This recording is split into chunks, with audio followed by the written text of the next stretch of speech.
रक्सौल का दिल है बैंक रोड और उसका दिल है आदर्श चौक। आप जाके देखिए क्या स्थिति है उसकी ना। उस बैंक रोड में को कागज़ में बना के खा गया गया। देखिए क्या है कि इसीलिए सहूलियत के हिसाब से राजनीति है। पटना और दिल्ली में दुकान खुल गया है, सिंबल खरीद के लेके आइए। हमारे माननीय विधायक लोग थोड़े वोट दिया है, सिंबल को वोट दिया है। वो जानते हैं बढ़िया से, खरीद के ले आए, सफल हो गए, जीत गए। 1991 से यहाँ सांसद एक ही पार्टी के हैं, लगभग 5 टर्म से एक ही पार्टी के विधायक हैं। नगर पालिका में चेयरमैन जो भी हुए हैं उन्हीं के फॉलोवर लोग हुए हैं होंगे। उसके बाद यह स्थिति है, दुर्भाग्यपूर्ण है। नमस्कार, आप खबरें 24/7 देख रहे हैं और मैं गौतम मिश्रा। आज हमारे साथ समाजसेवी नूरुल्लाह खान जी हैं। रक्सौल के कुछ समस्याओं पे आज गंभीर बातें करेंगे हम लोग। तो सबसे पहले नूरुल्लाह खान जी, आपको हमारे चैनल में स्वागत। आपने मुझे मौका दिया, इसके लिए बहुत बहुत आपका धन्यवाद। हमारे दर्शक जानना चाहते हैं, मैं भी जानना चाहता हूं कि आप एक समाजसेवी हैं या एक वकील हैं। नहीं, वकील तो नहीं है। वकील इसलिए बोले हैं क्योंकि बराबर रक्सौल की समस्याओं पे हम हमेशा देखते हैं कोर्ट कचहरी लगाए रहते हैं, इसलिए मैंने वकील बोला। हाँ, लेकिन देखिए सौभाग्य से जो मेरा जो एजुकेशन हुआ तो मुझे पटना पढ़ने का मौका मिला और पटना एक एक्सपोजर वहाँ से होता है। वहाँ मेरे जितने भी मित्र हैं सभी फील्ड में लोग गए हैं। कोई आईएएस है, आईपीएस से, वकालत में, हर फील्ड में लोग हैं। मैं छात्र पॉलिटिक्स में चला गया, राजनीति में। उसके बाद चंद्रशेखर जी से पूर्व प्रधानमंत्री के साथ जुड़ गया। तो इसलिए मेरा जो वैरायटी आप देखते होंगे मेरे कैरेक्टर में, वो वहाँ से ऐसा ये होता है। वही कन्फ्यूजन रहता है हमको कि आप इतना सारा नॉलेज आपके पास है। मुझे दुर्भाग्य, देखिए यहाँ मेरा भी उम्र लगभग 30-32 साल हो गया। मैंने बहुत सारे नेता को देखा है। सिर्फ नेता पोस्टर बैनर वाले होते हैं, एजुकेशन वाले नहीं होते हैं। देखिए भारत के एक पूर्व राष्ट्रपति थे आर वेंकटरामन। उन्होंने एक किताब लिखा है माई प्रेसिडेंशियल लाइफ। उसमें पढ़िएगा तो उसमें उन्होंने लिखा है कि मैंने अपने कार्यकाल में 5 प्रधानमंत्री को देखा और उसमें अगर चंद्रशेखर जी को समय मिलता तो वो भारत के सर्वोत्तम प्रधानमंत्री होते। और मेरा सौभाग्य है कि वैसे आदमी के साथ मुझे काम करने का मौका मिला, कई देश जाने का उनके साथ मौका मिला। नेपाल की आंतरिक राजनीति के जो डिबेट होता था उसमें भी मैं प्रेजेंट रहता था, लेकिन कुछ घर की परिस्थितियाँ हुई और वो कैंसरस हो गए, तो वो अपने इलाज में चले गए। उसके बाद उनकी डेथ हो गई। और घर की परिस्थिति, चूँकि हम घर से बहुत मजबूत तो है नहीं, पिताजी इंडियन ऑयल में वर्कर थे, फील्ड में काम करने वाले थे, तो परिस्थिति उस तरह का बना नहीं और हम रक्सौल में ही रह गए। आप नेता हैं या समाजसेवी? नेता नहीं, नेता बहुत बड़ी चीज़ होती है। देखिए रक्सौल में कोई नेता नहीं है। नेता अगर हम देखें तो हमारे अर्जुन भारती है, मेरे नज़र से यहाँ होते थे, कभी भी विधायक नहीं बने वो, लेकिन मेरा व्यक्तिगत सोच है कि वो नेता है। विधायक एमपी होना बहुत बड़ी बात नहीं है। नेता हम जैसे मानते हैं, नेता क्या होता है कि सिर्फ अपना फ़ायदा देखते हैं, अपना फ़ायदा देखते हैं। और आप अपने घर से लगाते हैं, कोर्ट कचहरी मुंबई दिल्ली पटना हमेशा जाते हैं। तो हम लोग पुराने पॉलिटिकल लोग हैं, धरातल पर काम करने वाले लोग हैं। तो जो धरातल पर काम किया है, जो राजनीतिक विचारधारा और राजनीतिक सोच रखता है, और चूँकि हम चंद्रशेखर जी के साथ रहे हैं तो आपको नीचे नीचे दिखाई देता होगा और किसी भी चीज़ को हमको ऊपर से दिखाई देता है। उसका एंगल क्या है, वो क्यों सोच रहा है। राजनीति में संकेत का बहुत महत्व होता है। तो अगला क्या बोल रहा है, उसका संकेत क्या है, ये IQ होना चाहिए आपके पास। तो चूँकि हमको सौभाग्य है कि हम ऐसे लोगों के साथ काम किए हैं। अभी मैं आपको अर्जुन भारती जी का नाम लिया, ठीक है, वो कुछ नहीं बने, विधायक नहीं बने, लेकिन रक्सौल में जितने लोग गुजरे हैं उनके सामने नहीं बैठ सकते हैं, ये मेरा आकलन है। इसलिए वो नेतृत्व करता है, वो रास्ता दिखाने वाले हैं। जो रहनुमा होता है वही नेता होता है, और बाकी तो लोग पैराशूट से लौट डैम करते हैं और आ जाते हैं। आपको बता रहे हैं कि आप जानते होंगे बीजेपी एक RSS बेस्ड पार्टी है, लेकिन आप उठा के देखिएगा, विहंगम दृष्टि देखिए तो उसमें कांग्रेसी लोग भरे हुए हैं, जदयू के लोग भरे हुए हैं, राजद के लोग भरे हुए हैं। हमारे जो वर्तमान विधायक जी हैं, इसी जब ये विधानसभा में जब जदयू का और राजद का टैग था, तो एक प्रतिष्ठित व्यापारी के गद्दी पर बैठकर, और यहाँ के एक बहुत ही पुराने एक RSS के फाउंडर थे, जब उनके सामने आए तो उनको कह रहे हैं कि संघी आ रहा है। संघी ठीक है, संघी हम विचारधारा के विरोध कर सकते हैं, आदमी का विचार, लेकिन संघी आ रहा है और बहुत कुछ मतलब गाली के लैंग्वेज में ही के। तो आप विधायक हैं, आपका कैरेक्टर ऐसा होना चाहिए कि लोग अनुसरण कर रहे हैं, आपका बॉडी लैंग्वेज ऐसा होना चाहिए कि लोग उससे सीखें। आप जो बोल रहे हैं उससे लोगों को सीखने का मौका मिले। तो आप फटा की तरह बोलिएगा, कहीं से एजुकेशन ये नहीं लगेगा। खैर छोड़िए वो सब बात। मैं ये स्थिति है आपने पूरा। आपने बात किया कि सौभाग्य की बात है, तो मैं थोड़ा सा इसलिए स्माइल मेरे चेहरे पे आ गया। सौभाग्य की बात है कि आपने रक्सौल में भी जन्म लिया, जी रक्सौल की धरती पे, तो कैसा महसूस होता है रक्सौल की धरती पे आपने जन्म लिया? नहीं, चूँकि हम बता देते हैं, मेरा जन्म धरती रक्सौल नहीं है, मेरा जन्म कलकत्ता में हुआ था। अच्छा अच्छा। लेकिन मेरी शिक्षा दीक्षा रक्सौल में हुई। तो कैसा महसूस होता है रक्सौल में? बचपन में जब हम बहुत छोटे थे, मैं समझिए कि 1 क्लास से यहाँ आ गए, पिताजी का ट्रांसफ़र हुआ, यहाँ आ गए, और उसके बाद से यहाँ लालन पोषण हुआ। तो मेरे सारे सर्किल के मित्र दोस्त सब यहीं पे है पूरा। और चूँकि पैतृक घर भी मेरा यहीं है, गात बहोरी में, पलनवा थाना में पड़ता है पूरा, तो ब्लॉक भी मेरा रक्सौल है। तो यहाँ पे हम लोग रह गए पूरा। बहुत बड़ी संजोग की बात है कि आपका जन्म कलकत्ता में हुआ है और आपका यहाँ पढ़ाई लिखाई आपको रक्सौल में हुआ है। तो कलकत्ता में भी समुंदर है, बगल में है, कलकत्ता के साइड से पूरा समुंदर ही है। वैसे आपको रक्सौल में भी समुंदर ढूंढने की जरूरत नहीं पड़ती है। जब भी 1 घंटे की बारिश हो जाए तो आप जहाँ नज़र उठा के देखिएगा वहाँ समुंदर ही समुंदर दिखेगा। साल में जब बरसात आता है तो हम निश्चित रूप से हम लोग घिर जाते हैं चारों तरफ से, और समुंदर क्या समुंदरमय हो जाते हैं। आपका चैनल तो बहुत बखूबी से इसका रिपोर्टिंग करता है। ये आपको बता दें कि 1991 से यहाँ सांसद एक ही पार्टी के हैं, लगभग 5 टर्म से एक ही पार्टी के विधायक हैं। नगर पालिका में चेयरमैन जो भी हुए हैं उन्हीं के फॉलोअर लोग हुए हैं होंगे। उसके बाद यह स्थिति है, दुर्भाग्यपूर्ण है। लेकिन बीते दिन की बात हो जाएगी। अगर मुझे मौका मिला तो आपको बरसात में यहाँ आपको किस लिए मौका मिलेगा? आप चुनाव लड़ने वाले हैं। हमारी पत्नी चुनाव लड़ेगी तो हम तो एक कोऑर्डिनेशन है, हम उसके साइड। फिर आप लोग बात करते हैं कि महिला, फिर आप जब आपके हाथ में कमांड होगा, वाइफ आपकी जीतती है, कमांड आपके हाथ में फिर कैसे होगा? आप सुनिए, मेरी पत्नी 10 साल वार्ड कमिश्नर रही है और एक दिन भी मैं किसी मीटिंग में उसके साथ नहीं जाता हूँ। वो अभी अनुमंडल प्रखंड की मानवाधिकार की अध्यक्षता है, अनुमंडल अनुसरवन समिति की सदस्य है। वो हर मीटिंग में अकेले जाती है, मेरा बेटा ले आके छोड़ देता है या वो अपने चली जाती है। अनुमंडल अनुसरवन समिति शांति समिति की भी मेंबर है, कभी मैं उसके साथ नहीं जाता हूँ। उसके पास इतना IQ है, इतना यह है कि वो लगा संभाल लेगी।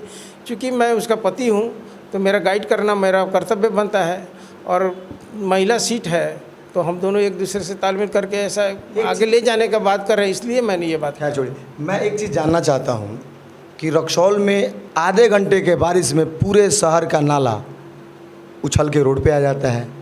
चारों तरफ आपको कहीं गड्ढा नज़र नहीं आएगा, पता नहीं कब कौन कहाँ गिर के गोड़ तोड़ ले, हाथ फोड़ ले। क्या लगता है, देखिए किसका कमी?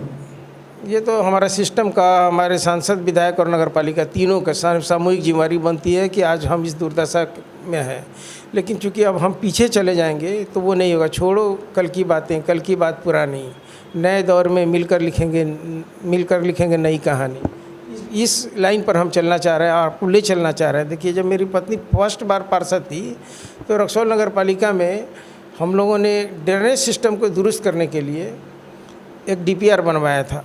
उसमें 4 भागों में नगर परिषद को बांटा गया था कि पानी का जब तक आप लेवलिंग नहीं बनाइएगा वैज्ञानिक आधार पर कि कौन सा इलाका का पानी का लेवल किधर है, किधर नाला मुखातिब होना चाहिए, तब तक आपका पानी नहीं निकलेगा। आखिर क्यों नहीं, आखिर इस पे काम क्यों नहीं होता? सिर्फ बोलना, पोस्टर लगाना, कब तक चलेगा? देखिए, पिछला जो कार्यकाल आप देखेंगे सभापति महोदय का, तो वो सब पैसे के खनक वाले लोग आते थे। और जो करोड़ों रुपया लगाएगा तो वो इस पर काम नहीं करेगा, क्योंकि वो DPR बनाने में, पैसा लाने में संचिका पे मेहनत करना होगा, फाइल पे मेहनत करना होगा, दिल्ली पटना दौड़ना होगा।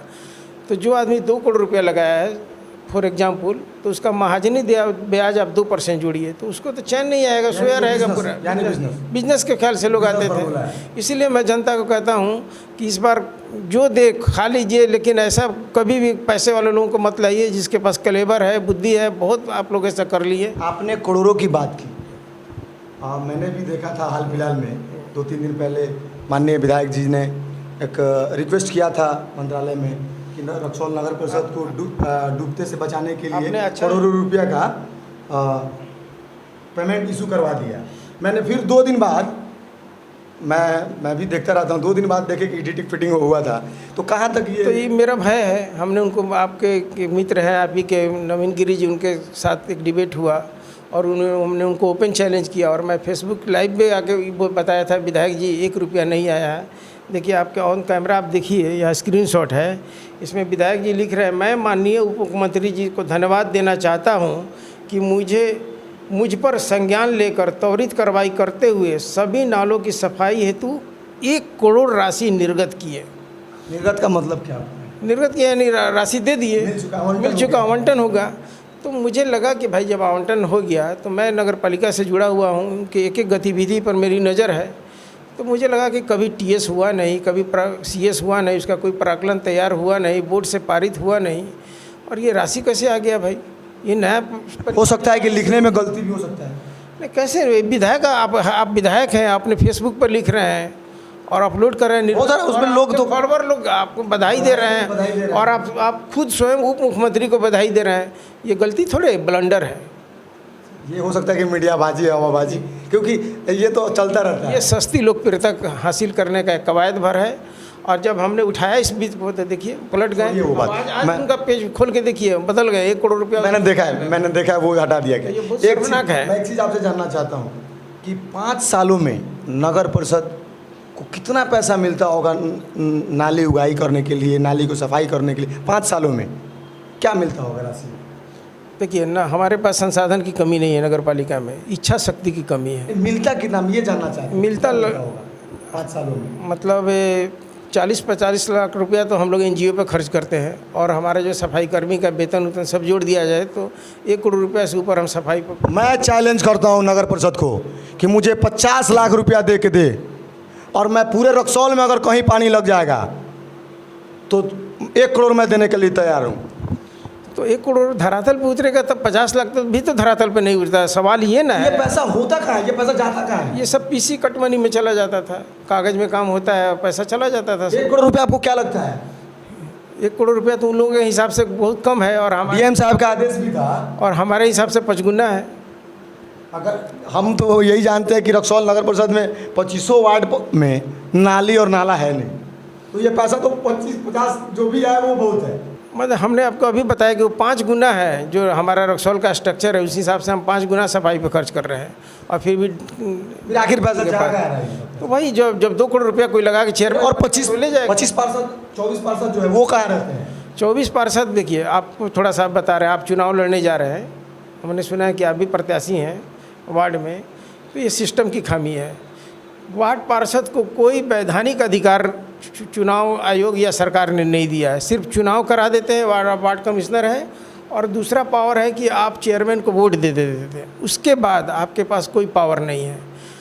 ऐसे देखिएगा तो पावर बहुत है। क्यों नहीं पावर? हम आपको सत्ता में लाए, फिर गिरा भी सकते हैं ना। तो फिर 2 साल बाद ना, 2 साल बाद ही गिराएं, क्या तो करेंगे ना, हंगामा करेंगे। कहाँ लिखिएगा? आपको एक मज़ेदार कहानी हम बताते हैं। जब आप डिबेट कर रहे हैं तो मैं डीएम को लिखता था, पहले एग्जीक्यूटिव को लिखता था, डीएम को लिखता था, सूचना का अधिकार से मांगता था, जवाब नहीं मिलता है, सूचना का अधिकार में गलत जवाब दे दिया जाएगा, फिर राज्य सूचना एक पास में जाता था तो राज्य सूचना बोलता है आपको तो जवाब दे दिया, गलत है, सही है, आप न्यायालय में जाइए।